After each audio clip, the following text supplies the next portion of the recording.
Hello friends, government job genuine notification channel पर आपका स्वागत है।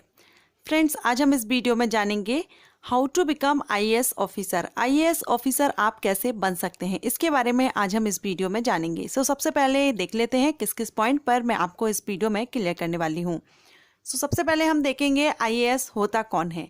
इसके बाद आईएएस ऑफिसर बनने के लिए आपके पास क्या एलिजिबिलिटी होनी चाहिए, क्वालिफिकेशन क्या होनी चाहिए, आपकी एज लिमिट क्या है, कैटेगरीज वाइज या अटेम्प्ट्स कितने हैं, कैटेगरीज वाइज आपको कितने अटेम्प्ट्स मिलते हैं, आप कितने बार इसका एग्ज़ाम दे सकते हैं, कौन सा एग्ज़ाम आपको देना होगा अगर आप आईएएस ऑफिसर बनना चाहते हैं, इसके लिए सिलेक्शन प्रोसीजर क्या है और आफ्टर 12th आपको क्या करना चाहिए अगर आप आईएएस ऑफिसर बनना चाहते हैं। ये सारे पॉइंट्स हैं जिस पर मैं आपको इस वीडियो में एक्सप्लेन करूंगी। वीडियो को एंड तक जरूर देखिएगा। वीडियो स्टार्ट करने से पहले अगर आप चैनल पर फर्स्ट टाइम विजिट कर रहे हैं तो चैनल को सब्सक्राइब कर लीजिएगा और बेल आइकन को प्रेस कर लीजिएगा ताकि नोटिफिकेशन आपको टाइम से मिल सकेगा जब भी मैं कोई न्यू वीडियो अपलोड करूंगी। चलिए अभी हम वीडियो स्टार्ट करते हैं। सबसे पहले हम जानेंगे आईएएस होता कौन है। आईएएस का फुल फॉर्म होता है इंडियन एडमिनिस्ट्रेटिव सर्विस, हिंदी में हम कहेंगे भारतीय प्रशासनिक सेवा।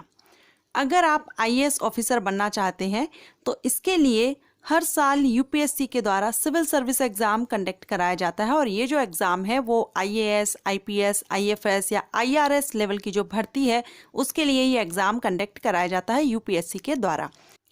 आईएएस इंडिया की टॉप गवर्नमेंट जॉब है। हर कोई एक आईएएस ऑफिसर बनना चाहता है, हर स्टूडेंट का सपना है आईएएस ऑफिसर बनना।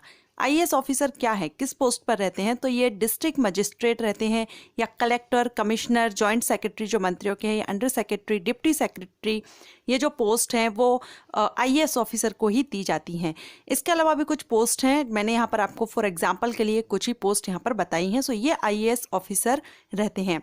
अब हम जानते हैं आईएएस ऑफिसर बनने के लिए एलिजिबिलिटी क्या होनी चाहिए।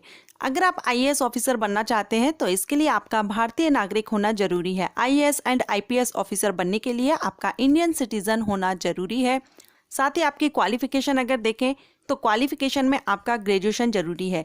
ये जो पोस्ट रहती हैं, ये जो भर्तियां की जाती हैं आईएएस, आईपीएस, आईएफएस, आईआरएस, इस लेवल की जो भर्तियां हैं इसमें आपका ग्रेजुएशन जरूरी है, क्योंकि ये जो एग्ज़ाम हैं, जो भर्ती हैं वो यूपीएससी के द्वारा किए जाते हैं और यूपीएससी के द्वारा जो exam civil service exam conduct कराया जाता है उसके लिए आपका मिनिमम क्वालिफिकेशन ग्रेजुएशन होना जरूरी है। तो अगर आप आईएएस ऑफिसर बनना चाहते हैं सबसे पहले आपका ग्रेजुएशन कर लेना चाहिए। ग्रेजुएशन आपका जरूरी है, तभी आप ये एग्ज़ाम दे सकेंगे। अब हम एज लिमिट अगर देखें तो कैटेगरीज वाइज यहाँ पर जनरल कैटेगरीज से अगर आप बिलोंग करते हैं तो आपका मिनिमम 21 एंड मैक्सिमम 32 साल है। 21 से 32 साल तक आप इसके एग्ज़ाम दे सकते हैं। ओबीसी कैटेगरीज के लिए यहाँ पर 21 से 35 साल है एंड एससी एसटी कैटेगरीज से अगर आप बिलोंग करते हैं तो आप 21 से 37 साल तक एग्ज़ाम दे सकते हैं। ये यहाँ पर कैटेगरीज वाइज एज लिमिट है। अब हम जानेंगे आपको कौन सा एग्ज़ाम देना होता है। तो मैं पहले भी आपको बता चुकी हूँ वीडियो में, यूपीएससी के द्वारा, यूनियन पब्लिक सर्विस कमीशन के द्वारा सिविल सर्विस एग्जाम कंडक्ट कराया जाता है। अगर आप आईएएस ऑफिसर बनना चाहते हैं तो आपको ये एग्ज़ाम देना होगा।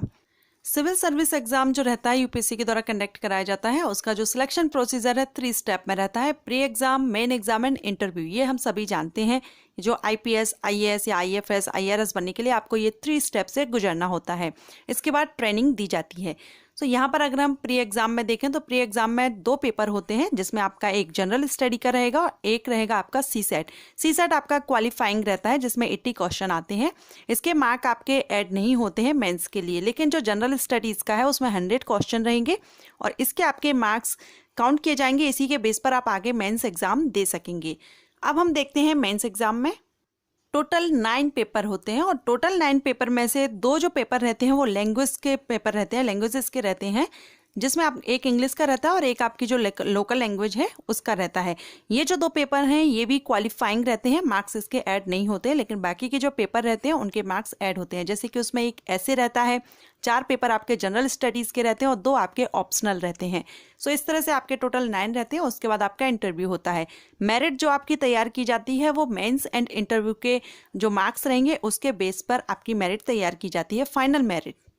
यहाँ पर मैं आपको ये शॉर्ट में ही बताई हूँ। अगर आप इसके बारे में, सिलेबस के बारे में जानना चाहते हैं, किस तरह के क्वेश्चंस आते हैं, किस किस टाइप से क्वेश्चन किए जाते हैं या ऑप्शनल सब्जेक्ट क्या रहते हैं, ये सारी जानकारी मैंने इसके पहले वीडियो अपलोड किए हुए हैं। आईपीएस ऑफिसर, आईएफएस ऑफिसर या आईआरएस ऑफिसर कैसे बने।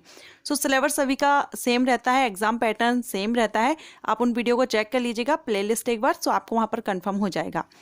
अब हम यहाँ पर जानेंगे अटेम्प्ट्स कितने रहते हैं, कितने बार आप ये एग्ज़ाम दे सकते हैं। तो अगर आप जनरल कैटेगरीज को बिलोंग करते हैं तो आप 6 बार, 6 टाइम्स आप इसका एग्ज़ाम दे सकते हैं। एग्ज़ाम मीन्स आपको फॉर्म भरने पर आपका काउंट नहीं किया जाएगा। अगर आप इसका एग्ज़ाम दे लेते हैं प्री एग्ज़ाम, तभी आपका ये जो टाइमिंग है वो आपकी काउंट की जाएगी अटेम्प्ट्स।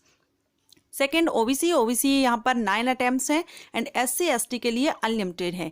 जनरल कैटेगरीज ओबीसी के लिए 6 और 9 है, ओवर एज होने तक आप इसमें 6 या 9 बार दे सकते हैं। और वहीं पर एससी एसटी कैंडिडेट जो है उनको ओवर एज होने तक, जब तक आपकी एज लिमिट नहीं होती है तब तक आप यहाँ पर कितने भी बार आप इसका एग्ज़ाम दे सकते हैं। अब हम आगे जानेंगे, अगर आप आईएएस ऑफिसर बनना चाहते हैं तो आफ्टर 12th आपको क्या करना चाहिए। तो मैं अपने पॉइंट ऑफ व्यू से अगर कहूँ तो आप आफ्टर 12th के बाद आप ग्रेजुएशन, क्योंकि ग्रेजुएशन जरूरी है, यूपीएससी एग्जाम देने के लिए आपको ग्रेजुएशन जरूरी है मिनिमम।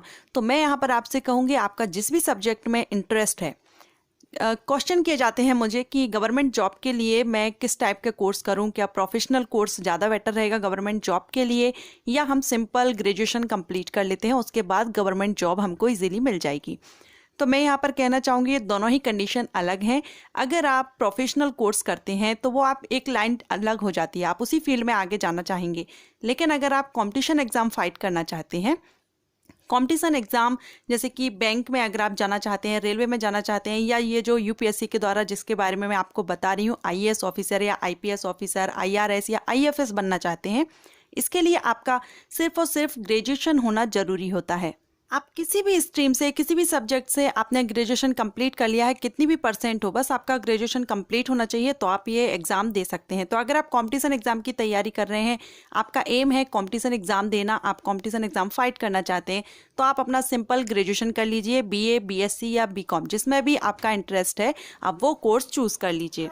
क्योंकि हो गया क्या, जिसमें भी आपका इंटरेस्ट है, जैसा कि मैंने बताया, इसका जो सिलेक्शन प्रोसीजर है, पैटर्न है, उसमें 2 पेपर रहते हैं ऑप्शनल। सो उसमें आपके ऑप्शनल पेपर रहेंगे, जिसमें भी आपका इंटरेस्ट है आप उसको चूज कर सकते हैं। तो आप 10th से 9th से ही आप उस सब्जेक्ट में जिसमें भी आपका इंटरेस्ट है, आप 11th 12th करने के बाद आप अपना ग्रेजुएशन उस सब्जेक्ट से कंप्लीट कर लीजिए। सिंपल रहेगा, आपको इजी रहेगा। इसके साथ ही आप अपनी कॉम्पिटिशन की भी तैयारी कर सकते हैं। अगर कोचिंग लेना चाहते हैं आप इसकी कोचिंग भी ले सकते हैं।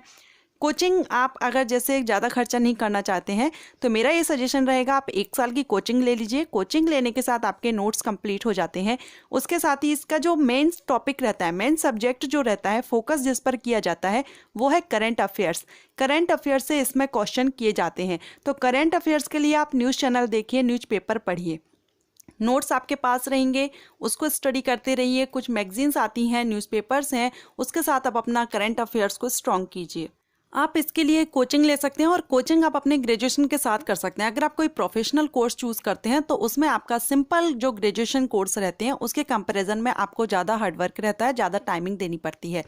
कई स्टूडेंट हैं, उनको लगता है कि साइंस सब्जेक्ट में इंटरेस्ट होते हुए भी अगर वो सोचते हैं कि आर्ट ले लें या कॉमर्स कर लें जिसमें प्रैक्टिकल वर्क नहीं रहता है तो हमको इजी पड़ेगा। लेकिन ये फिर भी मैं आपसे कहूँगी, आपका जिसमें भी इंटरेस्ट है, साइंस में है तो आप साइंस लीजिए, क्योंकि इसमें ऑप्शनल पेपर रहते हैं जिसमें आपको चूज़ करना होता है। तो जिसमें आपका इंटरेस्ट रहेगा आपको उसमें अच्छी नॉलेज रहती है, आपको ईजी पड़ता है वो सब्जेक्ट।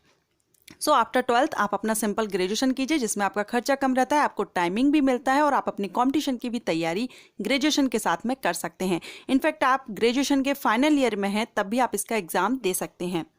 सो फ्रेंड्स, ये थी जानकारी आईएएस ऑफिसर बनने के बारे में। आप किस तरह से आईएएस ऑफिसर बन सकते हैं, आफ्टर 12th आपको क्या करना होगा, कौन से सब्जेक्ट चूज करने हैं, पूरी प्रोसेस क्या रहेगी, सारी जानकारी मैंने आपको इस वीडियो में दी। आशा करती हूँ आपको ये वीडियो पसंद आया हो। अगर हेल्पफुल रहा है तो वीडियो को लाइक कर लीजिएगा, चैनल को सब्सक्राइब करके बेल आइकन को प्रेस कर लीजिएगा ताकि नोटिफिकेशन टाइम से मिल सकेगा। Thank you.